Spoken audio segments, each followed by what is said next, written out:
Investir em fundo imobiliário, agora que tem títulos do Tesouro Direto pagando mais de 13% ao ano, ainda é um bom negócio ou chegou o momento de esquecer fundos imobiliários? É isso que eu vou falar nesse vídeo. Aproveita enquanto roda a vinheta e já deixa o teu curtir e bora pro conteúdo. Se você não me conhece, eu sou o Wendel Nunes, esse é o Simplifica. Vem comigo rumo à liberdade financeira. No momento atual, tem títulos negociados pelo Tesouro Direto pagando mais de 13% de rentabilidade ao ano.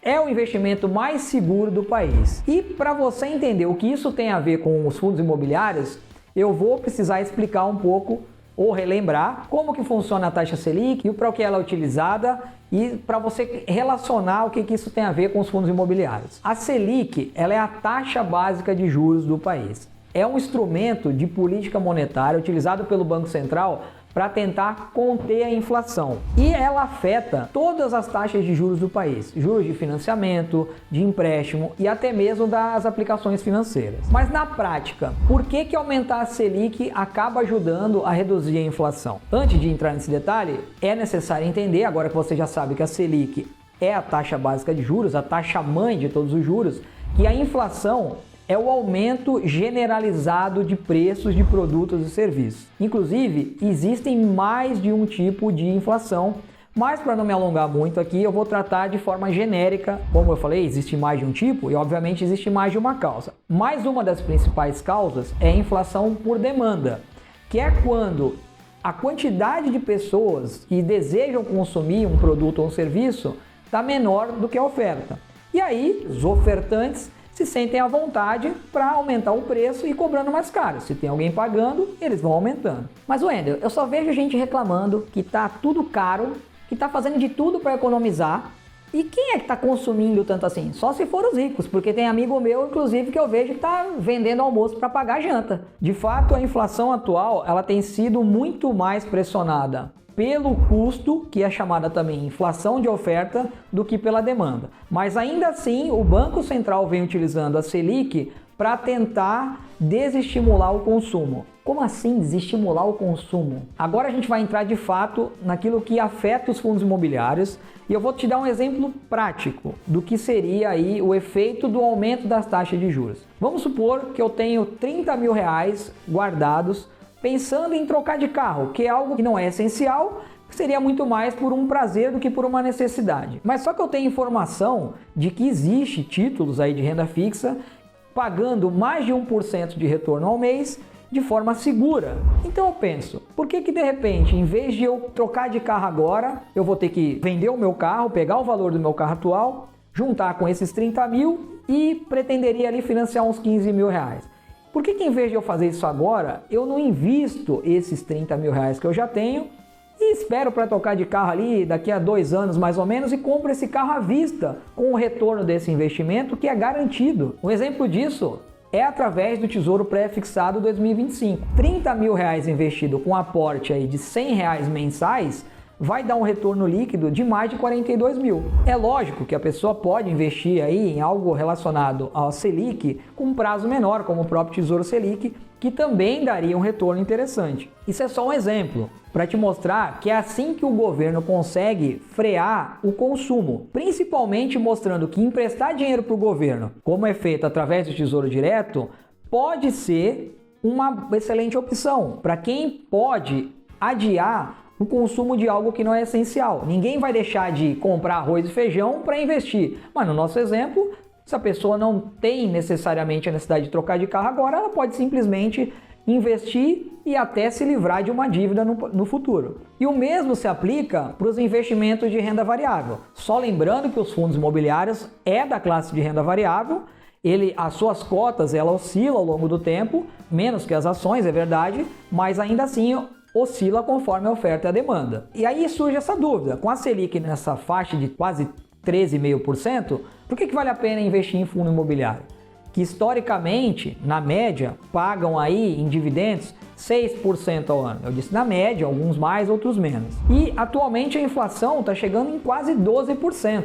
Por isso que o IFIX, que é o índice que mede o desempenho médio dos fundos imobiliários, ele sempre caminha em lado oposto da taxa Selic. Quando a taxa Selic está alta, o IFIX está em baixa, e quando o IFIX está em alta, existe um interesse maior por fundos imobiliários. Analisar fundo imobiliário somente levando em consideração a Selic é uma análise um pouco rasa. É importante saber que existem dois grupos de fundos imobiliários: os fundos que são chamados fundos de papel e os fundos de tijolo. A alta da inflação e das taxas de juros, ela pode beneficiar alguns títulos de papel e deixa, por outro lado, alguns fundos de tijolo um pouco mais em desvantagem em relação aos outros. Mas abre uma janela de oportunidade também para os fundos de tijolos, que eu vou falar daqui a pouquinho. Os fundos de papel são aqueles que investem em títulos atrelados ao mercado imobiliário, como o CRI, que é a crédito de recebíveis imobiliários, e LCI, que é a letra de crédito imobiliário. Esses títulos, eles são reajustados mensalmente, de acordo com o CDI, que é ali um percentual muito parecido da Selic, ou com IGPM, ou atrelado à inflação, no caso IPCA. E os fundos de investimento imobiliário de tijolo, que são aqueles que constroem ou compram galpões logísticos, salas comerciais, shoppings para alugar, os contratos desse tipo de fundo de investimento, eles são reajustados anualmente. O repasse da inflação acaba demorando mais tempo. Por isso que em momentos de alta da Selic, as pessoas que gostam de fundo imobiliário acabam dando preferência para os fundos de papéis. Um ponto importante destacar é que o investimento em fundo imobiliário é esperado ganho tanto em dividendos, que são os aluguéis mensais, quanto também na valorização das cotas. Em momentos como a gente está vivendo agora, que a Selic está num patamar muito alto, existe, no caso dos fundos de tijolo, um desinteresse, pelo que eu já expliquei, e as cotas acabam caindo muito. Não dá para generalizar, mas nesse momento a maioria dos fundos de tijolo que estão caindo as suas cotas é por conta disso, mas tem que avaliar se não existe aí outro fator atrelado. E se só está caindo as suas cotas pelo desinteresse, por ter menos demanda, os imóveis em si, eles não estão perdendo valor. Existem fundos imobiliários que, se a gente vendesse todas as cotas, não seria suficiente para comprar os mesmos imóveis que ele possui. Isso é um sinal que as cotas estão sendo negociadas por um valor abaixo do que de fato vale. E tem um indicador que mostra como isso funciona, que é o chamado PVPA, que é o preço sobre o valor patrimonial. Em tese, o valor de uma cota, ela tem que representar a divisão do valor do patrimônio pelo número de cotas. Então, se tem um fundo imobiliário com 10 milhões de patrimônio e esse fundo ele distribuiu 100 mil cotas, dividindo os 10 milhões por 100 mil, vai dar R$100. Se essa cota está negociada abaixo de 100, o PVPA ele vai dar um valor menor que 1. Se a cota de fato estiver sendo negociada por R$100, esse PVPA vai ser equivalente a 1. E por isso que em momentos de alta da Selic, vários fundos de tijolo apresentam uma oportunidade, porque tem muitas cotas sendo negociadas com desconto. Esses que vocês vão ver aí na tela, aqueles que estão com PVPA abaixo de 1, como 0,8 por exemplo, quer dizer que está com 0,2 de desconto, ou seja, 20% de desconto a menos do que a cota deveria estar sendo precificada. Portanto, sim, mesmo em momentos em que a Selic está bem elevada, surgem oportunidades.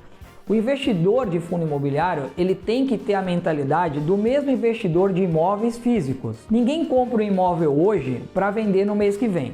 Ainda que a gente possa fazer isso com os fundos imobiliários, quem investe em fundo imobiliário tem que pensar a longo prazo, fazer uma renda passiva, principalmente reinvestindo os dividendos que são pagos, pensando que lá na frente ele vai poder te gerar uma renda passiva na tua aposentadoria, um valor bem legal que você vai acumulando gradativamente. E a analogia no caso dos fundos de tijolo é como se você tivesse visto um apartamento que você se interessou um tempo atrás, que estava sendo anunciado por R$300 mil, e agora ele sendo vendido por R$240 mil.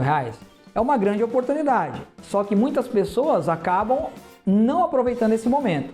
E daqui a pouco a taxa Selic tende a diminuir, a situação tende a se inverter. O interesse pelos fundos imobiliários de papel tende a diminuir e vai aumentar o interesse nesses fundos de tijolo. Então, essa janela de oportunidade em que alguns fundos de tijolo estão com preço descontado, ela está prestes a acabar. Eu espero ter te ajudado. Aproveita, dá uma olhada nesse vídeo aqui, onde eu te dou 5 passos para escolher um bom FII e que você vai ter aí uma boa oportunidade de fazer uma diversificação na sua carteira pensando no longo prazo. Um grande abraço, eu espero que você se inscreva aqui no canal se é a sua primeira vez. Eu te vejo no próximo. Valeu!